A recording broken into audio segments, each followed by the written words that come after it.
Magandang araw mga kabahay, gagawa po tayo ngayon ng no-bake mango cake. Kailangan po natin ng 2 pirasong hinog na mangga na hiniwa ng maliliit. Nagready po ako ng 3 packs ng assorted cupcakes pero hindi po lahat ito mauubos. Any flavor po na gusto nyo ay pwede. 1 pack ng honey graham, 1 all-purpose cream, at condensed milk. At ito po yung gamit ko na whipping cream. Konti lang din po magagamit ko dito. Kaldero naman po ang ginamit ko na hulmahan na may sukat na 8 inches ang bilog at 5 inches naman po ang taas.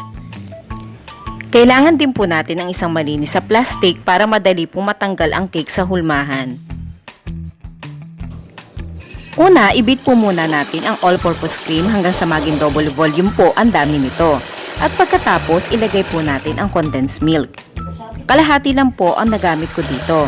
Pero depende po sa inyo kung gaano katamis ang gusto nyo. Ayoko po kasi na masyadong matamis. Sunod naman po, ibit naman po natin ang whipping cream. Wala pa po sa kalahati nitong pakete ang nagamit ko, napakatipid po nitong gamitin.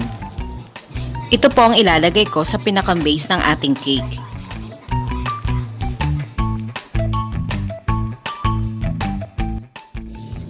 Maglagay po muna tayo ng kaunting all-purpose cream at pagkatapos ilagay na po natin ang honey graham.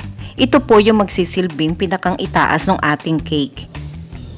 Pagkatapos po ilagay ang honey graham, maglalagay pa po ako ng konti pa uling all-purpose cream para lang po dumikit yung kasunod na cupcake na ilalagay natin.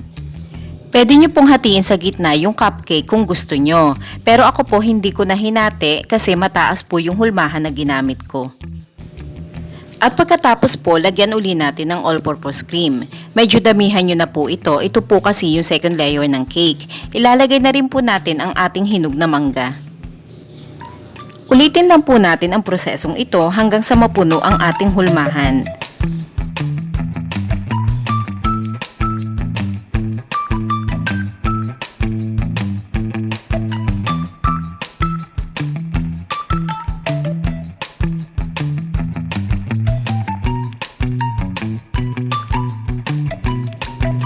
Dito po sa panghuli, ang ilalagay ko po ay whipping cream. Ito po kasi yung magsisilbing base ng ating cake. Napaka-stable po kasi nitong whipping cream na gamit ko para makasigurado po tayo na hindi babagsak yung ating cake. Palamigin po muna natin sa ref ng hanggang 4 na oras o mas maganda po ay magdamag. Pagkalipas po na magdamag, ibabaligtad lang po natin ang ating cake. Eto na po siya.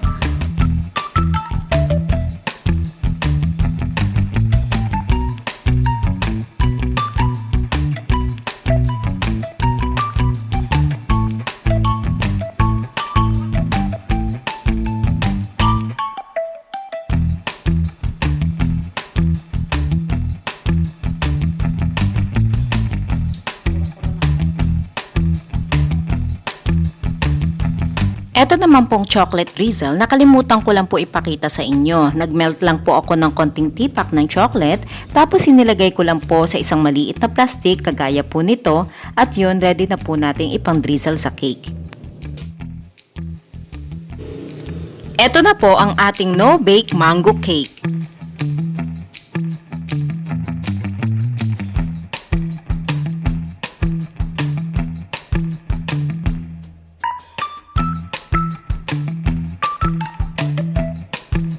Mga kabahay, kung nagustuhan niyo po ang aking video, please like and subscribe and hit the notification bell. Maraming salamat po!